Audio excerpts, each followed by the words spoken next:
Hello friends, welcome back to my YouTube channel. तो friends, आप देख रहे हैं मुस्कान, और मुस्कान के आने वाले एपिसोड्स में आप देखेंगे विक्रम सिंह कोटे की लड़कियों से बातचीत करते हैं। ये पूछते हैं कि ये कोटा किसके नाम पे बता दो तुम लोग। और इतने में आप देखेंगे पीछे से तबस्सुम आ जाती है पेपर्स लेकर। वो ये कहते हैं कि इसमें तो कोटे के पेपर्स ही नहीं है। तो तबस्सुम कहती है यही पेपर्स है मेरे पास, और नहीं है।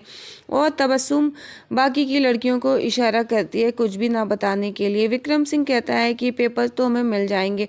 अपने आदमी से कहता है कि जाओ मैडम के कमरे में जाकर के सही से छानबीन करो। और फिर आप देखेंगे कि तबस्सुम अपनी लड़कियों से इशारा करती है विक्रम सिंह को बहलाने के लिए।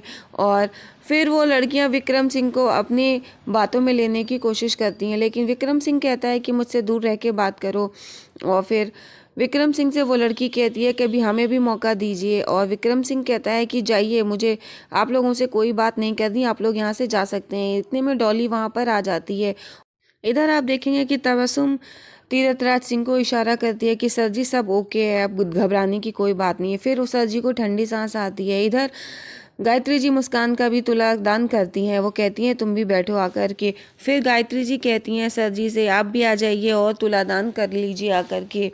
और फिर इधर डॉली जाती है विक्रम सिंह के पास। वो ये कहती है कि तुमने ये सिला दिया मेरी दोस्ती का, तुमने मुझे ही धोखा दिया। मैंने तुमसे सुबह पूछा था कि ये रेड डालने आज कहाँ जा रहे हो, और तुम मेरे ही घर पे रेड डालने जा रहे थे और तुमने मुझे बताया नहीं। इतना बड़ा धोखा। तो विक्रम कहता तुम मेरी बात समझने की कोशिश करो। इधर आप देखेंगे तुलादान होता है। गायत्री जी भी बैठती हैं और उनका तुलादान होता है। और फिर सर जी भी बैठते हैं और उनका तुलादान किया जाता है। इधर मुस्कान और रौनक दोनों बात कर रहे होते हैं कि आज कुछ भी हो सर जी का पर्दाफाश होके ही रहेगा, कुछ ना कुछ तो इनके खिलाफ मिल ही जाएगा। इधर डॉली विक्रम सिंह से कहती है कि ये आपने अच्छा नहीं किया मेरे परिवार के साथ। तो विक्रम कहता है मेरी बात समझने की कोशिश करो, मुझे ये सब रौनक ने कहा था करने के लिए, मैंने रौनक के कहने पर ये सब किया है। और फिर डॉली वहां से जाती है। इधर गायत्री जी और तबस्सुम की बात होती। गायत्री जी कहती हैं तबस्सुम से झोली फैलाइए, हम तुलादान पूरा कर लेते हैं। और वो चावल डालने ही जा रही होती, इतने में डॉली आ जाती है। वो कहती है कोई तुलादान करने की ज़रूरत नहीं है। और फिर वो गायत्री जी को रोक देती, कहती माँ ये सब करने की ज़रूरत नहीं है, आपको पता है ये सब किसने किया है। और सर जी ये सब देख रहे होते हैं। डॉली को बहुत गुस्सा आता है। डॉली कहती ये सब इस मुस्कान की वजह से हो रहा है, इस मुस्कान ने ही ये सब करवाया है। आपको पता है कि ये रेड विक्रम से रौनक ने कह के करवाई है, विक्रम सिंह ये खुद करने नहीं आए थे। और सर जी ये सब देख रहे होते हैं। और इधर लवली भी कहती है कि ये लड़की जो मुस्कान है ये हमारे घर रहने लायक ही नहीं है। मैं तो शुरू से कह रही थी इसको निकाल दो घर से, ये हमारे घर पे रहने लायक नहीं है, इसे क्यों हम लोग रखे पड़े हैं। और गायत्री जी चुपचाप सुन रही होती हैं। बुआ जी कहती हैं कि क्या ये सब इन दोनों ने किया है, मुस्कान और रौनक ने। डॉली और लवली कहते हैं कि हाँ ये इन्हीं लोगों ने करवाया है। और मुस्कान के लिए डॉली कहती है कि ये सब इसकी वजह से है, यही रौनक भैया में चाबी भरती है तभी रौनक भैया वैसे चलते। इतने में विक्रम आ जाता है। वो कहता है डॉली मेरी बात सुनो। डॉली कहती है हटो यहाँ से, मुझे कोई तुमसे बात नहीं करनी है। फिर डॉली से विक्रम कहता है तुम्हें मेरी बात सुननी या नहीं सुननी, मैं अपने काम के प्रति ईमानदार हूँ, आगे तुम देख लो तुम्हें क्या करना है, मैंने अपने काम के प्रति कोई गलत बात नहीं की है। और फिर वो ये कहता है कि डॉली तुम मेरी बात तो सुनो। डॉली बात नहीं सुनती। और फिर इतना विक्रम कह करके वहां से चला जाता है। वो कहता है कि ठीक है मैं अब यहाँ से जा रहा हूँ।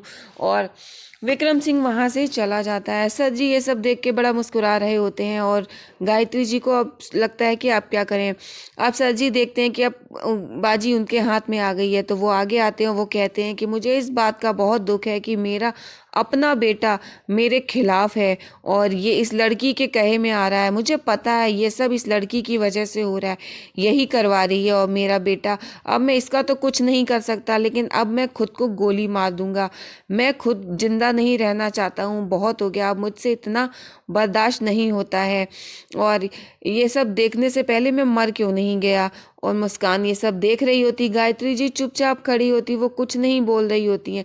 सर जी को बहुत गुस्सा आता है। सर जी कहते हैं ये सब इसकी वजह से हुआ है, मैं शुरू से कहता आया, लेकिन मेरा बेटा इससे प्यार करता है तो मैं कुछ नहीं कर सकता, अब बस। और सर जी रिवॉल्वर निकाल के अपने ऊपर लगा लेते हैं, कहते हैं अब मैं अपनी जान दे दूंगा। गायत्री जी ये सब देख के हैरान हो जाती, वो कुछ नहीं बोल पाती हैं। और गायत्री जी याद करने लगती कैसे कसम खाई थी और सरपंच जी ने जो बात कही थी। गायत्री जी सब पुरानी बातें याद करती हैं। और इधर सर जी सोच रहे होते हैं गायत्री जी मुझे रोक क्यों नहीं रही हैं, क्या बात है, ये मुझे रोक क्यों नहीं रही। फिर अचानक से गायत्री जी रोने लगती हैं। वो कहती हैं कि हटाइए, ये सब मत करिए, इसमें इन दोनों की कोई गलती नहीं है, ये सब मेरी वजह से हुआ है, मुझे माफ़ कर दीजिए, मैं आपके बिना नहीं रह सकती है, आप ऐसा मत करिए, प्लीज़ बंदूक हटा लीजिए, प्लीज़।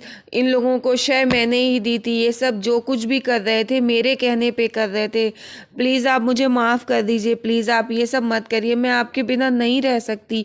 और फिर वो हाथ जोड़ के माफ़ी मांगती है कि मुझे माफ़ कर दीजिए, इसमें सब मेरी ही गलती। फिर गायत्री जी बताती हैं कि कैसे उनको आप पे शक हो गया। वो कहती मुझे आप पे शक था, रौनक और मुस्कान मेरे पास आए थे तो मैंने उनसे खुद कही थी कि मुझे आप पे शक था, तो मुस्कान ने मुझे बताया था कि मेरे सामने ऐसे सबूत आएगा, और फिर मैं उनकी बात पे भरोसा कर रही थी, मुझे लगा कि मेरा शक दूर होना चाहिए, इसीलिए मैंने उनसे ये सब करने के लिए कहा था। तो लवली और डॉली कहती है कि माँ आपने, और बुआ जी भी यही कहती हैं कि भाभी ये आपने किया। और फिर सर जी कहते हैं कि ये सब इनकी वजह से हुआ है, इसमें तुम्हारी कोई गलती नहीं है, ये आपने नहीं किया है।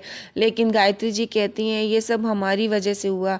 और फिर गायत्री जी और बात करने जा रही होती, गायत्री जी कहती हैं कि प्लीज़ आप ये गन हटा लीजिए, प्लीज़ ये सब मत करिए, मैं आपके बिना नहीं रह सकती हूँ। और फिर वो गन हटवाती हैं और फिर गायत्री जी आगे बात करने जा रही होती है। वहाँ पर तबस्सुम खड़ी होती है।